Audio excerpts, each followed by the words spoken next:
பிஸ்மில்லா ரஹ்மான் ரஹீம். அஸ்ஸலாத்து வஸ்ஸலாம் அலா ரசூலில்லா வ அலா ஆலிஹி வஸஹ்பி வஸல்லிம். அஸ்ஸலாமு அலைக்கும் வரஹ்மத்துல்லாஹி வபரகாத்து. கண்ணியத்துக்குரிய சகோதர சகோதரிகளை, குர்ஆன் தஃப்சீர் தொடர்ந்து பார்த்துட்ருக்குறோம். இன்னைக்கு இன்ஷா அல்லாஹ் சூரத்துல் முல்க் பார்க்குறோம். அஊது பில்லாஹி மினஷ் ஷைத்தானிர் ரஜீம். பிஸ்மில்லாஹிர் ரஹ்மானிர் ரஹீம். தபாரக்கல்லதி பியதிஹில் முல்க் வஹுவ அலா குல்லி ஷைஇன் கதீர். அல்லதி ஹலகல் மௌத வல் ஹயாத லியப்லுவக்கும் அய்யுக்கும் அஹ்ஸனு அமலா வஹுவல் அஸீஸுல் கஃபூர்.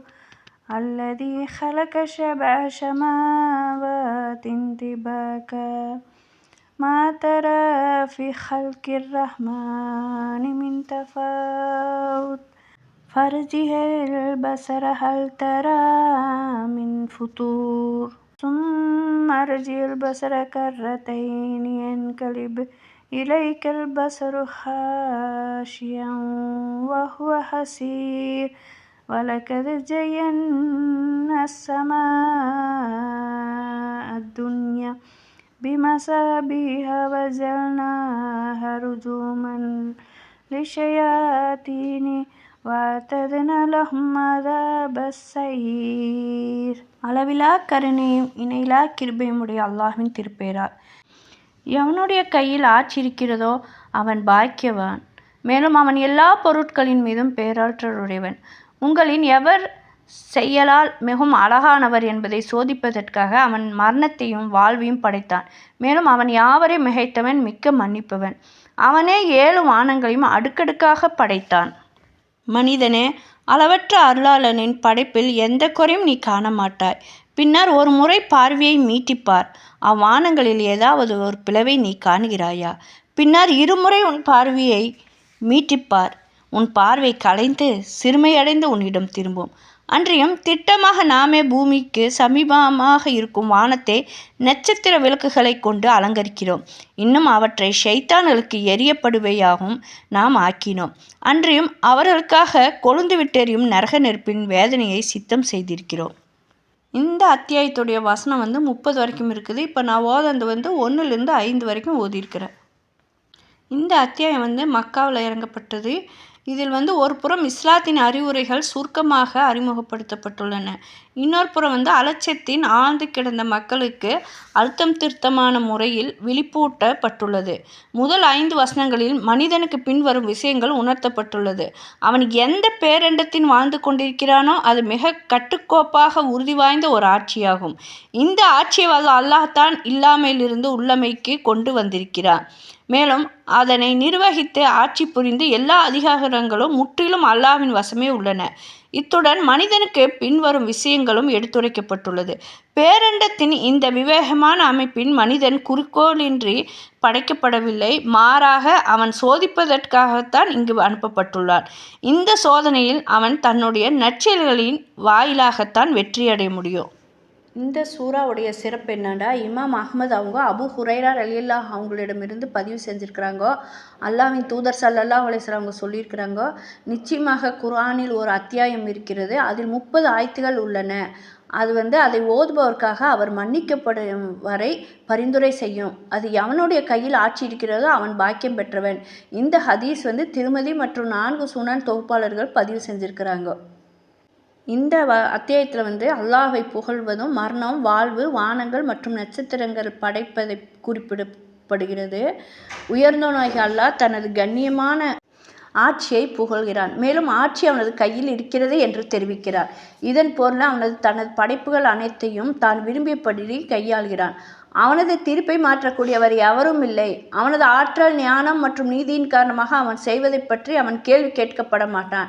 இந்த காரணத்திற்காகவே அல்லாஹ் கூறுகிறான், வஹுவ அலா குல்லி ஷைஇன் கதீர்.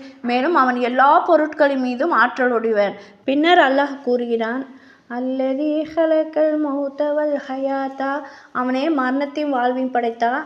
மரணம் என்பது ஒரு படைப்பு என்று சொல்பவர்கள் இந்த ஆயத்தை ஒரு சான்றாக பயன்படுத்துகிறார்கள். ஏனென்றால் அது படைக்கப்பட்ட ஒரு விஷயமாகும். இந்த ஆயத்தின் பொருள் அவன் படைப்புகளை சோதிப்பதற்காக ஒன்றுமில்லாததிலிருந்து கொண்டு வந்தான் என்பதாகும். அவர்களின் யார் செயல்களின் சிறந்தவர் என்று பார்ப்பதற்காக அவன் அவர்களை சோதிக்கிறான். இது அல்லாஹ் சொல்கிறான். மேலும் கைஃப தக்ஃபுரூன பில்லாஹி வ குன்தும் அம்வாதன் ஃபஹயாக்கும், நீங்கள் உயிரற்றவர்களாக இருந்த நிலையில் அல்லாஹ்வை எவ்வாறு நிராகரிக்கிறீர்கள், அவனே உங்களுக்கு உயிர் கொடுத்தான்னு 2வது அத்தியாயத்தில் 28வது வசனத்தில் சொல்கிறான். இந்த ஆயத்தில் அல்லாஹ் இல்லாத நிலை என்ற முதலில் நிலையை மரணம் என்று குறிப்பிடுகிறான். பின்னர் அவன் ஆரம்பம் அல்லது தொடக்கத்தை வாழ்வு என்று குறிப்பிடுகிறான். இதனால் தான் அல்லாஹ் கூறுகிறான், சும்மையுமீத்துக்கும் சும்மையுஹிக்கும், பின்னர் அவன் உங்களை மரணிக்க செய்வான், பின்னர் மீண்டும் உங்களை உயிர்ப்பிப்பான் மறுமை நாளில். வஹுவல் அஸீஸுல் கஃபூர், மேலும் அவன் யாவரையும் மிகைத்தவன், மிக்க மன்னிப்பவன். இதன் பொருள் அவன் யாவரையும் மிகைத்தவன், மகா மேன்மையானவன், மிகவும் சக்தி வாய்ந்தவன் மற்றும் மிகவும் கண்ணியமானவன் என்பதாகும். இருப்பினும் இதனுடன் அவனுக்கு கீழ்ப்படியாமல் அவனது கட்டளைக்கு மாறு செய்த பின்னர் அவனிடம் பாவ மன்னிப்பு கேட்டு திரும்பி அவனது மன்னிப்பை கோரும் யாவரையும் அவன் மிக மன்னிப்பவனாக இருக்கிறான். அல்லாஹ் யாவரையும் மிகைத்தவனாக இருந்தாலும் அவன் மன்னிக்கிறான், கருணை காட்டுகிறான், குற்றங்களை பொறுத்து கொள்கிறான், மேலும் பொறுத்துகிறான். பின்னர் அதுக்கு அடுத்த வசனத்தில் அல்லாஹ் சொல்கிறான், அல்லதி ஹலக ஸபஅ ஸமாவாத்தின் திபாகா, அவனே 7 வானங்களையும் அடுக்கடுக்காக படைத்தான். அதாவது ஒன்றுக்கு மேல் ஒன்றாக அடுக்கப்பட்டவை. அவை ஒன்றுடன் ஒன்று இணைக்கப்பட்டுள்ளவா, அதாவது அவை உயர்ந்த நிலையில் ஒன்றன் மேல் ஒன்றாக அடுக்கப்பட்டுள்ளவா அல்லது அவற்றுக்கிடையே இடைவெளியுடன் பிரிக்கப்பட்டுள்ளவா, இது குறித்து 2 கருத்துகள் உள்ளன.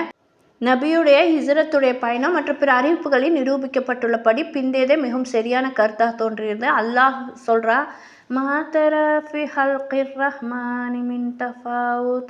அர்-ரஹ்மானின் படைப்பில் எந்த குறையும் நீங்கள் காண மாட்டீர்கள்.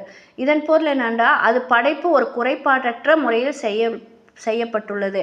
மேலும் இதை ஒன்றுக்கொன்று நேராக அமையுமாறு இணைக்கப்பட்டுள்ளன.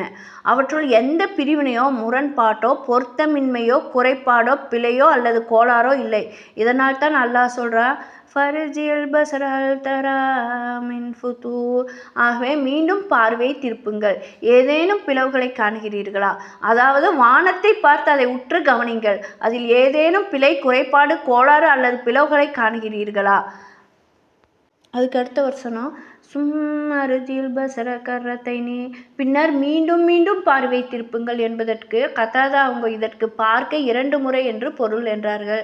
என்கலிபை இலைக்கல் பஸரு காசியன், உங்கள் பார்வை உங்களிடம் காசியாவாக திரும்பும் என்பதற்கு இப்னு அப்பாஸ் ரலியல்லாஹு அவங்க காசி என்றால் அவமானப்படுத்தப்பட்டது என்று பொருள் என்றார்கள்.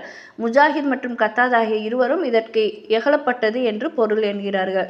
வஹுவஹசி, மற்றும் சோர்வடைந்தது, நீங்கள் எவ்வளவு பார்த்தாலும் தொடர்ந்து பார்த்து கொண்டிருந்தால் உங்கள் பார்வை உங்களிடம் திரும்பும் என்பதாகும். வஹுவஹசீர், மற்றும் சோர்வடைந்து, அதாவது எந்த குறைபாட்டையும் கண்டறிய முடியாமல் மீண்டும் மீண்டும் பார்த்தால் ஏற்பட்ட மிகுந்த களைப்பும் தளர்ச்சியுமாகும். பின்னர் வானங்களை படைத்தேன், எந்த குறைபாடும் இல்லை என்பதை அல்லாஹ் மறுத்த பிறகு அவற்றின் பூர்ணத்துவத்தை அழகையும் அவன் விளக்குகிறான். அவன் கூறுகிறான், வலக்கது துன்யா பிமசாபிஹ், நிச்சயமாக நாம் கீழ்வானத்தை விளக்குகளால் அலங்கரித்திருக்கிறோம். இது வானங்களில் வைக்கப்பட்டுள்ள நட்சத்திரங்களை குறிக்கிறது. அவற்றின் சில நகரும் மற்றும் சில நிலையானவை அப்படின்னு அல்லாஹ் சொல்றா. அதுக்கடுத்து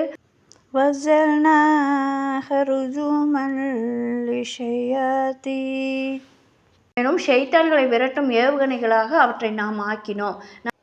நட்சத்திரங்கள் விளக்குகளாக குறிப்பிடப்படுவது போன்ற அதே வகையான கூற்றாகும். இது உண்மையில ஏவுகணைகள் என்று இது பொருள்படாது. ஏனென்றால் வானத்தில் உள்ள நட்சத்திரங்கள் எரியப்படுவதில்லை, மாறாக அவற்றுக்கு கீழே உள்ள எரி நட்சத்திரங்களே எரியப்படுகிறது.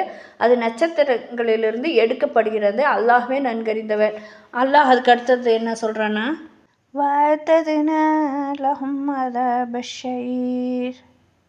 மேலும் அவர்களுக்காக கொழுந்து விட்டெறியும் நெருப்பில் வேதனையும் நாம் தயாரித்துள்ளோம். இதன் பொருள் இந்த வாழ்வில் ஷைத்தான்களுக்கு இந்த இழிவை நாம் ஏற்படுத்தியுள்ளோம், மறுமையில் அவர்களுக்கு கொழுந்து விட்டெறியும் நெருப்பில் வேதனையை தயாரித்துள்ளோம் என்பதாகும். இன்ஷா அல்லாஹ் இதோட தொடர்ச்சி அடுத்த வீடியோவில் பார்க்கலாம். யா அல்லாஹ், அறிவியினர்களின் உள்ளவளாக ஆவதை விட்டும் நான் உன்னிடத்தில் பாதுகாப்பு தேடுகிறேன். யா அல்லாஹ், எங்களிலிருந்தே இதனை நீ ஏற்றுக்கொள்வாயாக. நிச்சயமாக நீ நன்கு செவியேற்கிறவன், நன்கு அறிபவன். மேலும் எங்கள் தௌபாவை, பாவமீட்சியை ஏற்றுக்கொள்வாயாக. நிச்சயமாக நீ தௌபாவை ஏற்றுக்கொள்கிறவன், அளவற்ற அருளாளன். யா அல்லாஹ், எங்களுக்கு இம்மையிலும் நன்மையை, மறுமையிலும் நன்மையை அளித்து நரக வேதனை விட்டும் எங்களை பாதுகாப்பாயாக. யா அல்லாஹ், எங்களின் மீது பொறுமையை பொழிந்து எங்கள் பாதங்களை உன் தீனில் உறுதிப்படுத்தி நிராகரிக்கும் கூட்டத்தாருக்கு எதிராக எங்களுக்கு நீ உதவி செய்வாயாக. நாங்கள் செவியுற்றோம், மேலும் உனக்கு வழிபட்டோம். யா அல்லாஹ், உன் மன்னிப்பை கோருகிறோம், மேலும் நாங்கள் மீறுதல் உன் பக்கமே ஆகும். யா அல்லாஹ், நிச்சயமாக நாங்கள் ஈமான் கொண்டு விட்டோம். எனவே எங்களது பாவங்களை மன்னித்து நரக வேதனை விட்டு எங்களை நீ பாதுகாப்பாயாக. ஆமீன் யா ரப்பல் ஆலமீன்.